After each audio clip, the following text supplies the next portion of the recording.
خدا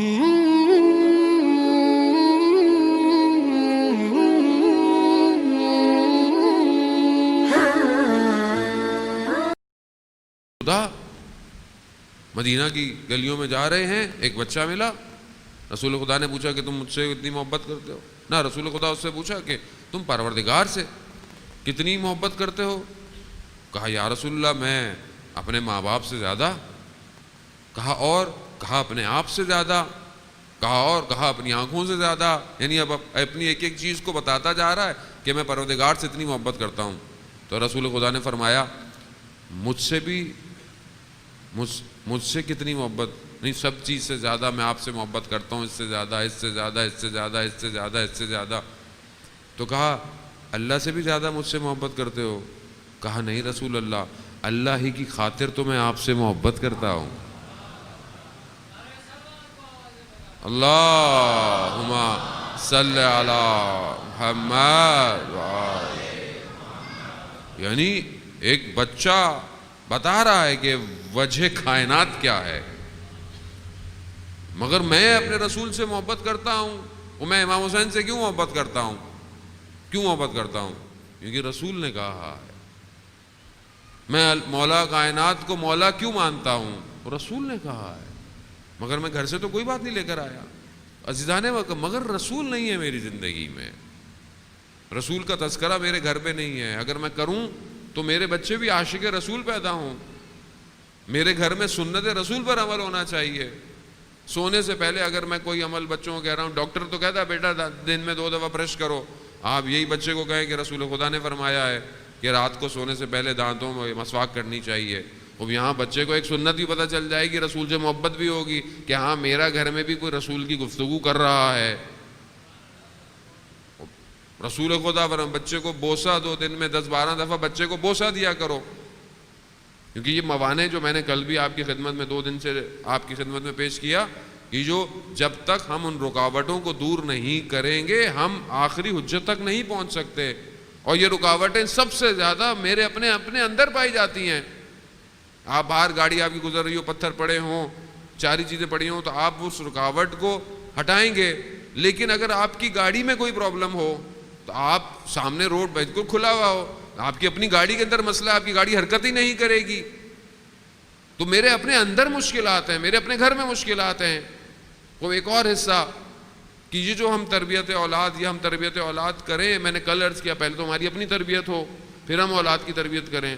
لیکن اب اولاد کی جب ہم تربیت کریں تو اس میں ہماری ذمہ داری کیا بنتی ہے؟ ہم جو اسکول بھیجتے ہیں، اسکول میں پڑھتے ہیں، ٹیوشن میں جاتے ہیں، کبھی کبھی مدرسے بھی چلے جاتے ہیں. کیا یہ کافی ہے؟ کیا یہ کفایت کرتا ہے؟ کیا میں اس کو وقت دے رہا ہوں تربیت کا؟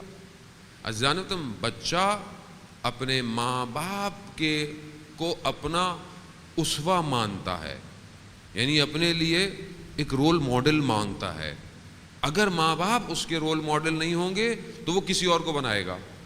تو میں پہلے تو اپنے کردار کو ایسا کروں، دوسرا میں اسے وقت دوں، میں اس سے گفتگو کروں، میں دیکھوں کہ میرا بچہ کتنی دیر جو ٹی وی دیکھ رہا ہے، کون سے کارٹون دیکھ رہا ہے، کون سی فلمیں دیکھ رہا ہے، کیا چیزیں دیکھ رہا ہے. اگر اس کے حرکات و سکنات میں مجھے مختلف چیزیں نظر آتی ہیں تو مجھے دیکھنا چاہیے کہ یہ چیزیں وارد کہاں سے ہو رہی ہیں. یہ اب بولے نہیں میرے پاس تو ٹائم نہیں ہوتا، میں صبح آفس جاتا ہوں، رات کو آتا ہوں، اتنا ٹائم. لیکن عزیزان محترم تھوڑا بہت تو ٹائم نکالنا پڑے گا.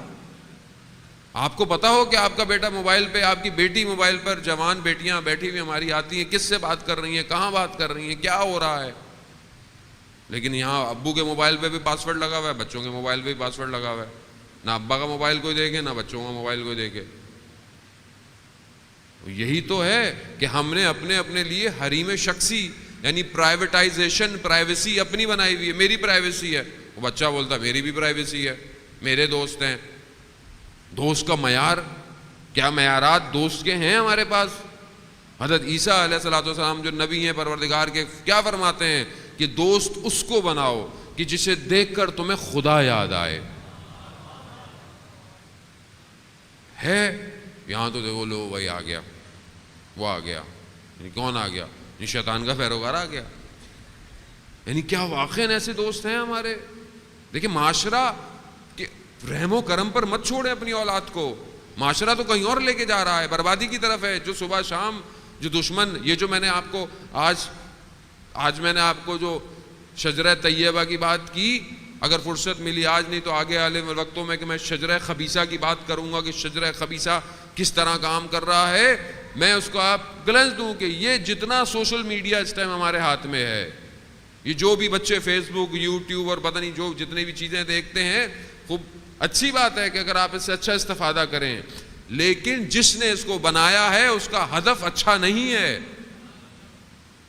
وہ آپ یو ایس بی خریدنے جائیں, ہارڈ ڈسک خریدنے جائیں چھوٹی سی, آپ 1000-2000 روپے کا آپ کو چھوٹی سی ایک پین ڈرائیو ملتی ہے, آپ دن میں آپ پتہ نہیں کتنے ملین تصویریں فیس بک پہ اپلوڈ ہوتی ہیں, آپ سے بغیر پیسہ ہی کوئی نہیں لیتا مفت میں.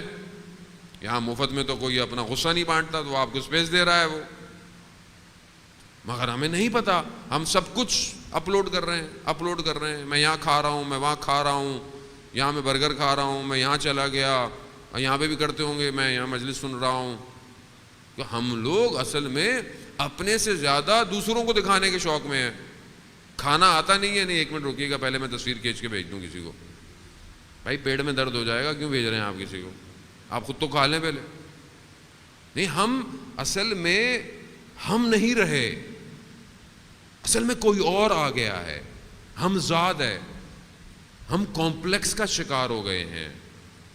تصویریں کھینچ کے اس کے اوپر پتہ نہیں کتنی ایڈیٹنگ کر کے ہم اپنی تصویروں کو اپلوڈ کرتے ہیں. بھائی جو اللہ نے بنایا ہے اسے خوش رہیں, اس پہ ترقی کریں. اگر بہت مشکل ہے تو نہ دکھائیں لوگوں کو. کیوں ایسا؟ کیونکہ ہمیں نہیں پتا کہ شجرہ خبیثہ کہاں سے داخل ہو رہا ہے, اور گھر برباد ہو رہے ہیں عزیزان محترم, نفوس برباد ہو رہے ہیں, خلوتیں تنہائیاں برباد ہو رہی ہیں. بچوں کی تربیت, ماں باپ خود اپنی زندگی میں اتنے مصروف ہیں انہیں پتہ ہی نہیں ہے. پہلے تو کال کرنا مشکل تھی, اب تو وہ کان میں لگا ہوا ہے. ماں جب بچہ گھر میں بھی آئے تو وہ فون پر ہیں, گھر سے جائے تو بھی فون پر ہیں, رستے میں جائے تو بھی فون پر ہیں. اور یہ بچے کیا کر رہے ہیں؟ جبکہ رسول خدا کہ بچے کو دن میں 12 دفعہ بوسا کرو, پیار کرو. میں کرتا ہوں پیار بچے کو اپنے, میں تو اتنا ریجڈ ہو گیا ہوں کہ میں بچے کو پیار ہی نہیں کرتا, سینے سے لگاتا ہوں. یہ ہے تعلیمات رسول خدا. مگر ہم حدیث قصہ نہیں پڑھتے کہ بچے گھر میں آئے تو ہماری سیدہ نے کیا فرمایا, یا قرۃ عینی, اے میرے آنکھوں کی ٹھنڈک. ہم بولتے ہیں اپنے بچے کو آنکھوں کی ٹھنڈک, ہمارے تو منہ سے نکلتا ہے پتہ نہیں کب دفعہ ہو جائے یہاں سے. یہ اسلامی تربیت ہے؟ یہ درس گاہ حسینی ہے کہ وہاں پر خیموں میں رات کو بچوں کو تیار کرتے رہے کہ بیٹا صبح پہلے کون جائے گا, قربانی تم نے دینی ہے, پیچھے مت رہ جانا. اور ہم کیا سکھا رہے ہیں؟ کیا سونے سے پہلے میں تھوڑا وقت بچے کو دیتا ہوں؟ کیا میرے بچے سونے سے پہلے آیت الکرسی, نعت علی, سورتیں پڑھ کے سوتے ہیں, باوضو ہو کے سوتے ہیں؟ اب آپ بولیں گے مولوی صاحب یہ کیسی بات ہے؟ خوب یہ بہت سادی اور چھوٹی بات ہے, مگر عمل نہیں ہو رہی ہے سوسائٹی میں. ابھی آپ کے یہاں سوسائٹی کے اندر اس دن اسکول کی بات کر دی, پتہ نہیں کچھ لوگوں نے فون کر دیا. بھائی مسائل ہیں, آپ اوپر نہ کریں. کوچنگ سینٹر آپ کے یہاں کھلے ہوئے ہیں, خوب چلیں, آپ کے پاس جگہ نہیں ہے کہ آپ کو ایجوکیشن پڑھا رہے ہیں, جگہ نہیں ہے. لیکن آپ کو کون کہہ رہا ہے کہ پکنک پر بھی آپ کو لے کے جائیں ہر جگہ؟ کس نے کہا ہے آپ کو؟ آپ کے معاشرے میں علماء ہیں, آغا نسیم ہیں اور علماء ہیں, بہترین علماء ہیں, آپ ان کی سرپرستی میں بیٹھیں. ورنہ اگر آپ اس شجرہ طیبہ سے مدد نہیں لیں گے تو شجرہ خبیثہ تو اتر رہا ہے, اور آپ سمجھ رہے ہیں کہ ہم لبرل ہو رہے ہیں, سیکولر ہو رہے ہیں. یہ کوئی کامیابی نہیں ہے, یہ سب کھوکھلا پن ہے, ایک دن گر جائے گا. اور ہم خوش ہوتے ہیں, ہماری بچیاں بھی شاید خوش ہوتی ہوں گی کہ نہیں تھوڑا سا منہ ہو رہا ہے. یہ نہیں عزیزان محترم, مرد تو چاہتا ہی یہی ہے کہ خاتون کسی طریقے سے گھر سے باہر نکلے, اپنی نہیں دوسرے کی. کیونکہ مرد نے جو فرسٹ ورلڈ وار ہوئی تھی اس میں فرانس میں جب مرد ختم ہو گئے تھے تو انہوں نے عورتوں کو باہر نکالا, انڈسٹری میں لگایا, اور نعرہ کیا مارا, خاتون کو معاشرے میں اپنا کردار ادا کرنا چاہیے, جبکہ اس کو اپنی ہوس پوری کرنی تھی. دنیا یہ کر رہی ہے, اس میں قطعاً کوئی اجتناب یا وہ نہیں ہے کہ مثلا خواتین کام نہ کریں، خواتین پڑھیں نہیں، معاشرے میں اپنا کردار ادا نہ، لیکن دائرہ اسلام میں رہ کر